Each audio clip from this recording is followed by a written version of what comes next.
Hey guys, this is Miss Garner, and this video will be going over probability of simple events. So remember that probability is just a number that tells you how likely an outcome is to happen. So if you have a chance event, there's multiple things that could happen. You don't know what will happen, and the probability just says how likely will a certain thing happen. So what are the chances that a certain outcome will occur?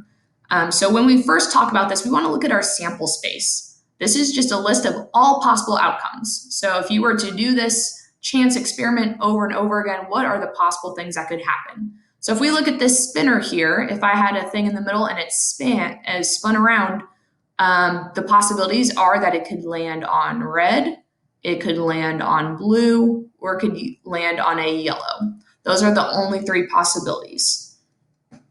Now we want to look at the probability that those things will happen. So P parentheses red just means what's the probability that that thing will spin and land on a red triangle. So I see that there are 2 red triangles out of a total of 1, 2, 3, 4, 5, 6. So out of those 6 sections, 2 of them are red. So 2 out of the 6 times it should land on red.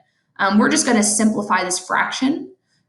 2 over 6, if we divide both the numerator and denominator by 2, gives us 1/3.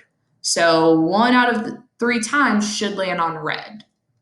Next, the probability of yellow, we're going to do the same thing. We're going to say there's 1 yellow section out of a total of 6. You can't simplify that, so that kind of makes sense. If we see that there's 6 of these, only 1 of those is yellow. So 1/6 of the time it should land on yellow. And then blue, we see that there are 3 sections, so 3 over 6, that can be simplified to 1/2. So remember, half means half the time it should be landing on blue, which when we look at the picture makes sense because half of the spinner is blue. So 3 out of the 6 are blue.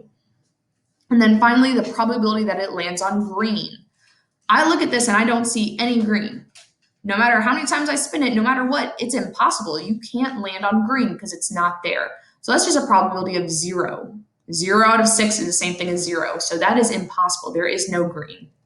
Let's look at our bag of marbles and do the same thing. We're going to first look at our sample space. So in this bag, there are different colored marbles. If I were to pull those marbles out one at a time, what are the different things that could happen? It could be a yellow marble. It could be a red marble, it could be a blue marble, or it could be a green marble. Those are your possibilities. So your sample space are those 4 possibilities.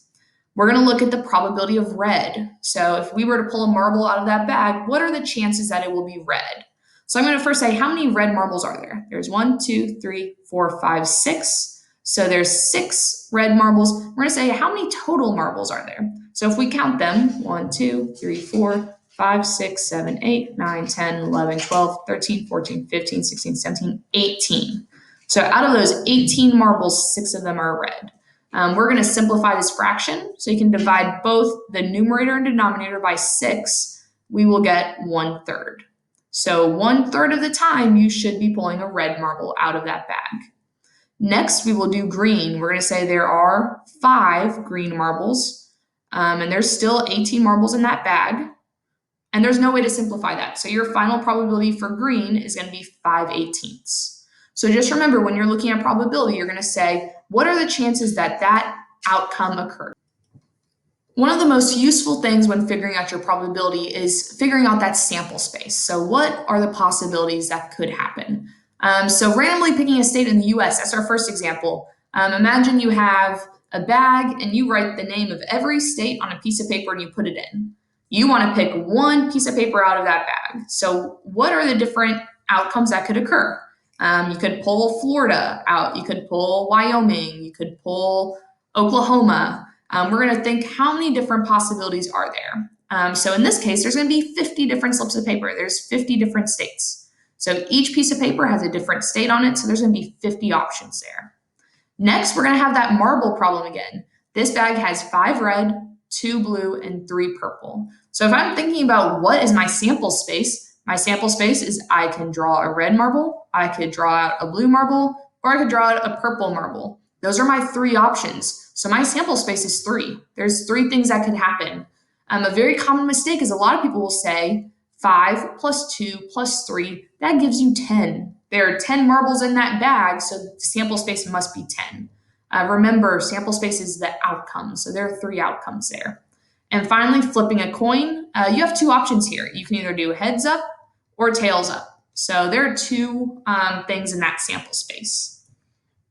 Next, we're going to use our vocabulary words to think about probability. So the probability is the likelihood that an event will happen. So these vocab words can help us describe the likelihood. What are the chances that that outcome will happen? So impossible means that you have a probability of 0. It will not happen. It can't happen. So if I think of something that is impossible, I'm going to say in Louisville, the probability of it snowing in August is impossible. The probability is 0. Because of the temperatures, because of where we live, it will not snow in August. So that's a probability of 0. I'm going to go to the other end of the spectrum and say, what is something that is certain? This is going to have a probability of 1, something that will happen no matter what. It will happen every single time you do it. So an example of event that is certain or will happen no matter what is that the sun rises before noon. We know that no matter what time of year it is, before noon, the sun will rise. So that has a probability of 1. I'm going to now go perfectly in the middle. Equally likely as not. This just means you have a 50-50 chance. So 50-50 would be a 0.5, which is the same thing as 1/2. So something that happens half the time. So it's equally likely to happen as it's not. An example of this is flipping a coin.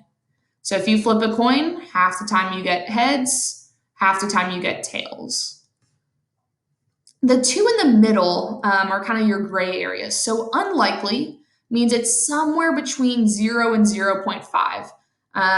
It probably won't happen, but there's still a small chance. So we want to think of something where it probably won't happen, but there's a small chance. So an example of this would be maybe you're driving to school and you get in a car crash.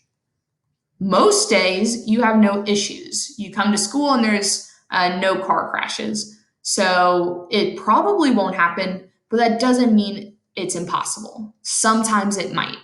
And on the other end, likely is something that it probably will happen. It won't happen every time, but it probably will happen.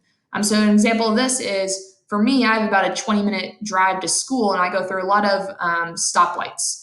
So I'm going to say it is likely that I'm going to be stopped at a red light at some point on my drive to school. So it's very likely that at least one of those will be red. So that's just an example of using those vocabulary words to talk about our probability, which is just what is the likelihood that an outcome will happen.